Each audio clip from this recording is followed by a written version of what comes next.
যে আমার মামাকে পদে পদে শুধু এক জায়গায় বসে তাকে নির্যাতন করা হয় না। প্রথমে তাকে ওই যে ঘাড়ে আঘাত করছে আর ইট মারছে মাথায় মারার পর ওখানে আমার মামা সাথে সাথে লুটায়ে পড়ছে। পড়ার পরে তাকে কিভাবে পাথর চাপা দিয়েছে, যখন পাথর মারতেছে তখন কিন্তু আমার মামার জানটা ছিল।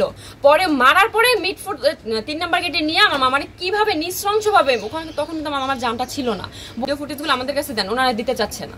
এবং তখন যখন আমাদের মামলাটা হবে তার মনে হয় 10-15 মিনিট আগে 3 জন লোক আসছে প্রভাবশালী, যেটা আমি বুঝলাম ওনারা শুধু ওই যে ডিউটি অফিসার এবং ইনচার্জের সাথে শুধু পায়তারা করছে, ওনাদের সাথে কথা বলছে, বলার পরে এই কাজটা করছে যে আসামি 3 জন যারা এই ঘটনার সাথে সম্পৃক্ত না, কিন্তু তাদের এটা মিতে দেওয়া হয়েছে। আমরা তো বরিশালে থাকি, তো ওখানে আমরা খবরটা পাই এশারের দিকে, মানে এশারের পরের দিকে 8:30টার দিকে। তো এটা আমার মা আর আমার বড় ভাই এই 3 জনে আমরা 11:30টার দিকে গাড়িতে উঠি, প্রাইভেট কারে উঠে আমরা ওখানে পৌঁছে 3:30টায়। থানায় আমরা সোজা মর্গে যাই, মর্গে যাওয়ার পরে দেখি যে ওখানে কেউ নাই, আমার মামা একা মর্গে পড়ে রয়েছে।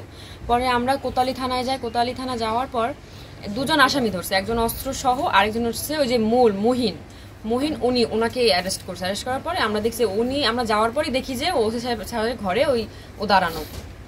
তো আমি যে মানে ওখানে মানে ইনচার্জ ওনাকে বলছে যে আমি কথা বলতে চাচ্ছি, বলছে যে একটু পরে কথা বলি, আগে ওনার সাথে কথা বলিনি, মানে যে আসামি প্রথম।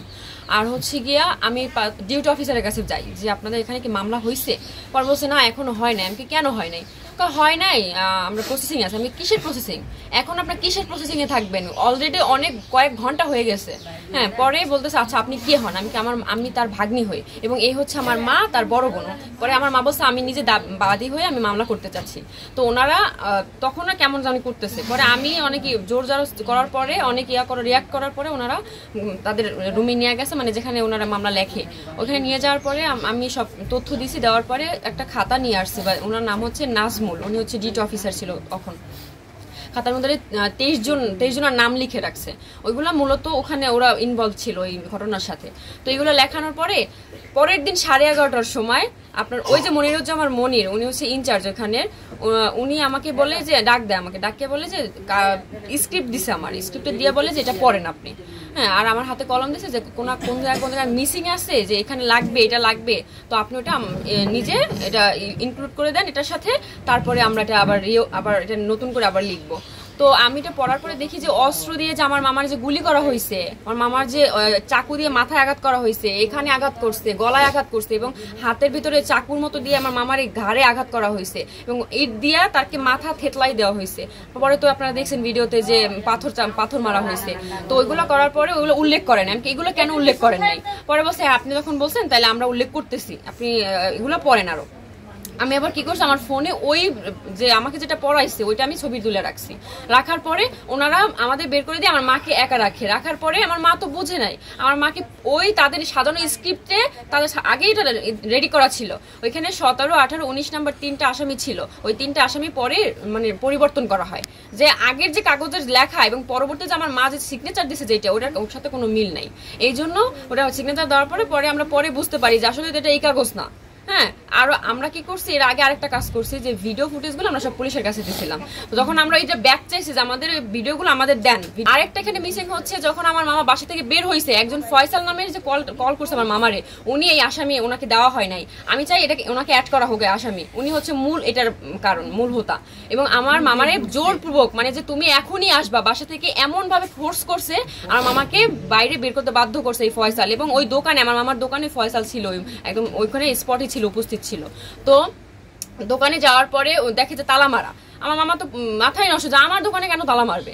হ্যাঁ, এটা জানার পরে আমার মামা যে দোকানের কাছে ছুটে যায় যে আমার দোকানে কেন তালা মারবে। তালাটা ভাঙার কারণে, মানে তালা খোলার কারণে ওনারা আমার মামাকে, এটা তো আগে থেকেই তাদের প্ল্যান করা, সবকিছু তাদের প্ল্যান মাফিক সবকিছু হয়েছে। এবং আপনারা দেখছেন বুকের উপরে হামাগুড়ি দিছে, আবার ওই ইটে মাথায় পাথর মারছে। তো আমি চাচ্ছি সরকারের কাছে, মাননীয় প্রধান উপদেষ্টার কাছে আমার একটাই অনুরোধ, যে আমার মামাকে যারা এরকম নৃশংসভাবে অত্যাচার করে, নৃশংসভাবে কষ্ট দিয়ে মারছে, তাদের যেন ফাঁসি হয়। এবং এই কাজগুলো পুরো বিশ্ব যেন দৃষ্টান্ত হয়ে থাকে যে এই কাজ করার পরিণতি কি হতে পারে, ভয়াবহ পরিণতি যেন হয়, যেন আর ভবিষ্যতে যদি কেউ কাজ করে অন্তত যেন 100 বার ভাবে যে না এই কাজ করা যাবে না। তাহলে আমাদের বাংলাদেশটা একটা দুর্নীতিমুক্ত বাংলাদেশ এবং বিচার বিচার পাবে, এরকমের মানুষের ভিতরে একটা আস্থা চলে আসবে যে না আমরা বিচার আওতাধীন হই, আমাদের কোনো রকমের কোনো দুর্নীতি নাই, এরকম যেন আমরা বুক ফুলে বলতে পারি। এবং আমার যে দুটো ভাই বোন, ওদের মাথা গোজার মতো কোনো ঠাঁই নাই।